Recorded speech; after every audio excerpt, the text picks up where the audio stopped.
So, Israel, I'm hearing reports, has attacked Iran um, in some way, shape, or form. I don't know how. I don't know the details. Obviously, we're not going to know any details until later. But apparently, it's happened, and what that means, I don't know. I really don't know. I know I just plan on having a pretty good weekend with my church at a church picnic this Saturday. I really would like to have a good time. Weather's supposed to be pretty nice and sunny and stuff. Um, I just want to say this. What this means for us. I don't know, but here's what I want to say. What I'm hearing good arguments. You know, on different sides about the United States being involved in or whatever. Um, and there's a lot of talk today about Israel and its place in Western society, And like I'll just say this, I'm asking questions. And I know people like Ben Shapiro don't like that phrase or that when you say that because he automatically assumes with that that you're being cynical, you're hiding cynicism. Well, fine, whatever. You can say whatever you want. I last I checked, you don't know my heart. And when people just start saying that they know what you mean even when you haven't said it. Um, there's not a lot of reasoning with people like that. They've just made up their mind, and what do you do? And so it's frustrating, but it is what it is. So I just want to say this. One thing that frustrates me about all of this. I was listening to Steve Deace, his show today. I think it was today about Iran, having a nuclear weapon. He makes good points. I'm not going to discount that these people in the Middle East, even most of the people in the Middle East who aren't fans of the Jews, don't want Iran to have a nuclear weapon. I get that. And I think that's a good point. But then he says something like, basically the people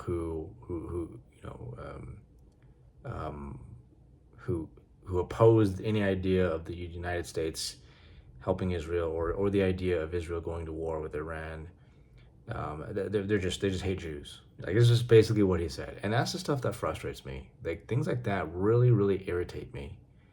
Um, that's what gets me. That's what makes me draw back from people like Steve Dace, which I know he wouldn't care. He's always talking about. He's all super happy about being Mister. I don't care what you think about me. Fine, whatever.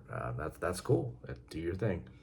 Um, but what I just personally as somebody who does not want the United States to be involved in any of this, what's going on over there, I don't see why any of that matters. And maybe a lot of this, I do think a lot of this is theological.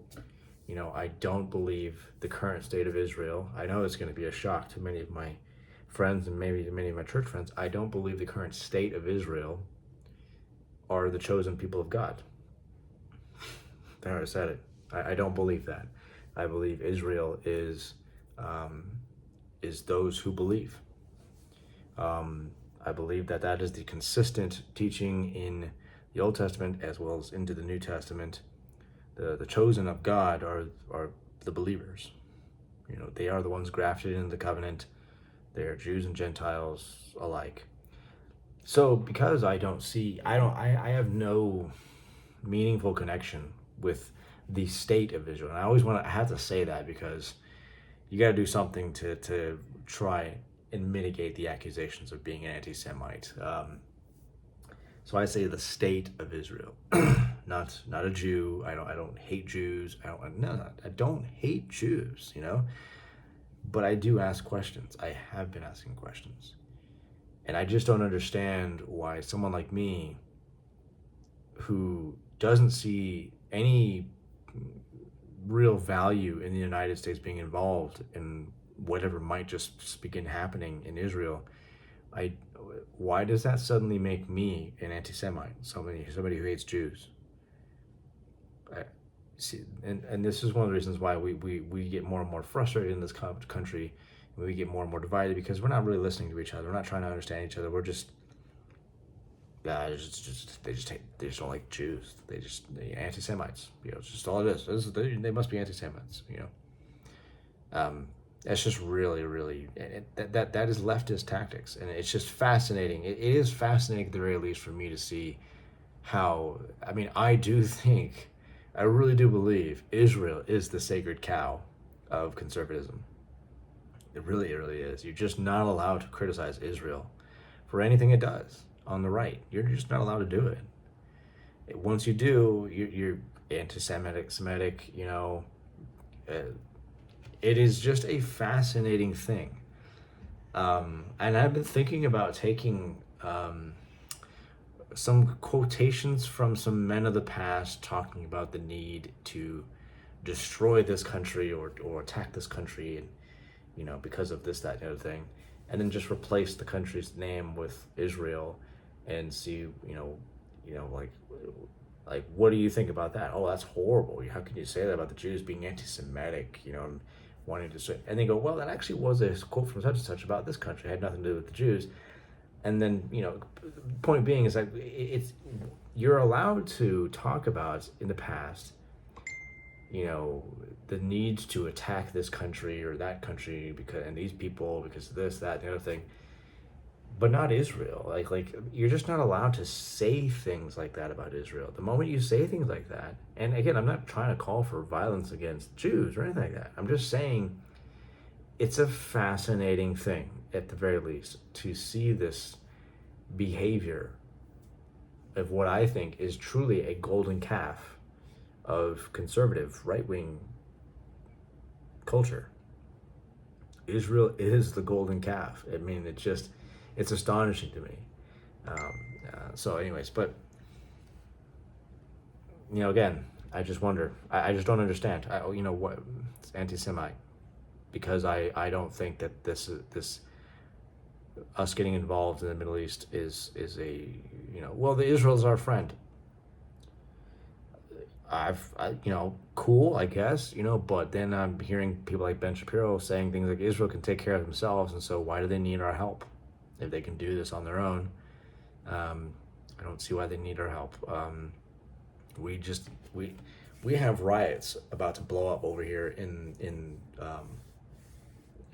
the weekend, that we have to really be thinking about. So I just kind of think we have more important issues to be dealing with here at home. Israel's got their own issues. We got our own issues. Israel's way over there. We're over here. It's kind of an impractical alliance. Let's just be honest. No, again, nothing against my Jewish friends or anything like that, but I just don't think it works. And at the end of the day, so anyways, we'll see what happens from here. I just want to make a few comments on that whole situation. Prayers that things will calm down and not escalate into something worse. But the Lord knows. Is this the rapture? I don't think so. Once again, it depends on your eschatology. I don't subscribe to the premillennial dispensational eschatology. I don't believe there's this pre-tribulation rapture. I think those are just misinterpretations. Can be explained pretty easily in other ways. It's just a lot of people they've never really taken the time to actually try and think about other ways. This is just how they were raised, and they just never really thought about any other possible way to read these passages and the passages about Israel and things like that. They just never really considered it.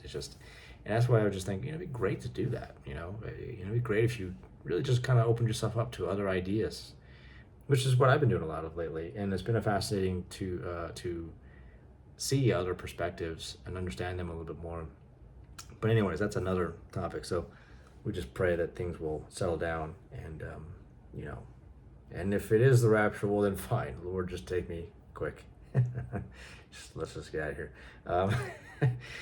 But I don't think that's gonna happen. I think Christians are here to stay, and we need to act like it. Instead of trying to act like we're trying to get out of here as fast as we can, we need to act like we're going to be here for a while. We better start making a home, and so gotta go. Prayers for the Middle East, prayers for our country. Soli Deo Gloria, God bless. Bye.